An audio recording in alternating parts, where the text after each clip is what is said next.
નમસ્કાર ખેડૂત મિત્રો, સ્વાગત છે તમારું ખેડૂત ચેનલની અંદર। આજે તારીખ 25 જૂન 2024 વાર મંગળવાર। આજના ઊંઝા માર્કેટ યાર્ડના તાજા બજાર ભાવ। તો ખેડૂત મિત્રો, આજે ઊંઝા માર્કેટ યાર્ડની અંદર જીરુનો રેકોર્ડ બેક સપાટી પર ભાવ 6400 રૂપિયા નોંધાઈ રહ્યો છે।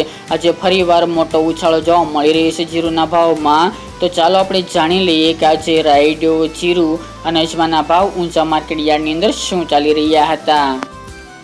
ખેડૂત મિત્રો, આજના ઊંઝા માર્કેટ યાર્ડના ભાવ જોઈએ તો જીરુ 4100 થી 6400 રૂપિયા, રાયડો 1034 થી 1037 રૂપિયા, સુવા 1345 થી 1790 રૂપિયા, ઈસબગુલ 2491 થી 3005 રૂપિયા, અજમો 1900 થી 3352 રૂપિયા, વરિયાળી 1011 થી 3411 રૂપિયા અને તલ સફેદ 2061 થી 2720 રૂપિયા। તો ખેડૂત મિત્રો, આ તાજના ઊંઝા માર્કેટ યાર્ડના તાજા બજાર ભાવ।